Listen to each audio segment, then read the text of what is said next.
Hi everyone, my name's Chris and I work as Storytelling Officer in the Policy and Communications team at Scottish Refugee Council. I'm also part of the steering group for Voices, the Community Story.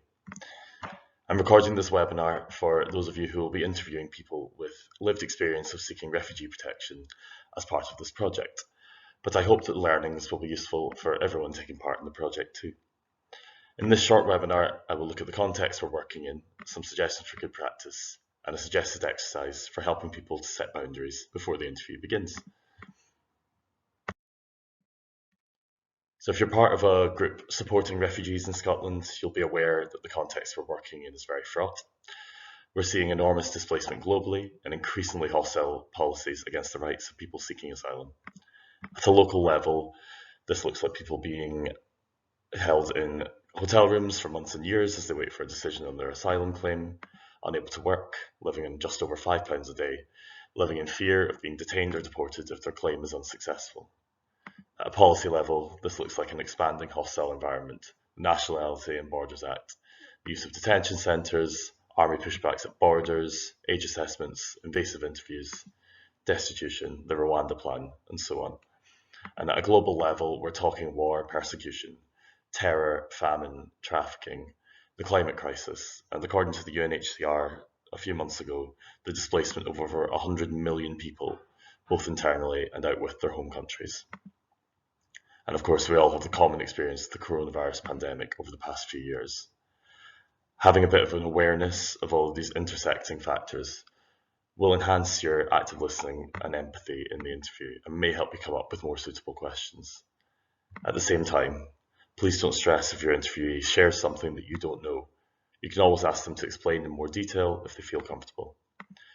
I've shared some resources with the Voices of the Community team, which are available on the webpage. These cover examples of good practice when supporting people to do interviews, to context about the asylum system itself.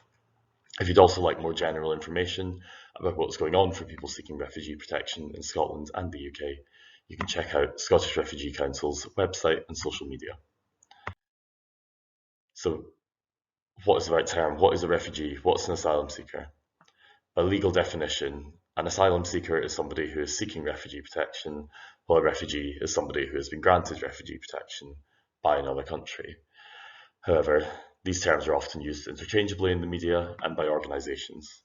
For example, at Scottish Refugee Council, we use the word refugee as an umbrella term for all people who are seeking safety in Scotland. This includes people in the asylum system, people with refugee protection, people who have been refused asylum, people who have been resettled, etc. I think that instead of getting caught up in semantics and legal definitions, it's vital to first remember that people are human beings. As an interviewer in this context, you could just ask the interviewee how they would like to define themselves. So let's talk about the theme. The theme of this project is migration, and it will be a huge part of people's lives that you're interviewing. But that being said, it is also just one part of people's stories, and it will intersect with their age, work, friendships, family, community, faith, life experience, hobbies, identity, and everything else that gives our lives flavour. The people that you're interviewing are more than their traumatic experiences. They're more than a sad story. So ensuring that your questions tap into people's personalities, quirks and hobbies will not only make it a more enjoyable interview for you both, it will also lead to a more well-rounded interview for the archive. We all recommend that you take a bit of time to chat with your interviewee before you turn on the recording equipment. Make sure you've got some refreshments. You could even ask people ahead of the interview if there's any snacks they'd especially like. You obviously don't want to accidentally run through the interview before you press record, but the chat beforehand is a great time to iron out what people might want to talk about and what they don't. The best thing we can do in an interview like this is give people as much agency as possible over how they tell their story. So we're looking at past, present and future as a rough guide for these interviews. So for a really simple exercise, you can just take a big piece of paper and split it into 3 headings, with post-it notes of the suggested questions that we've discussed. Then you can ask the participants to take off any questions that they don't want to answer. Once they've done this, you could ask them to add any additional post-it notes, with questions that they might prefer to answer. This gives the interviewee some agency over the interview, but also prevents them from feeling like they have to justify themselves for not answering a question. And it also will hopefully prevent the interviewee from accidentally telling you the full story before you've pressed record. Otherwise, I feel like the skills for interviewing somebody are really what you already know. Active listening, empathy, giving people space and time to work through stuff, pausing the interview if you need to. If you cry because somebody's told you something upsetting, that's okay, you're human. But just remember that the person you're interviewing has taken the time to come and meet you. They're already up for doing it.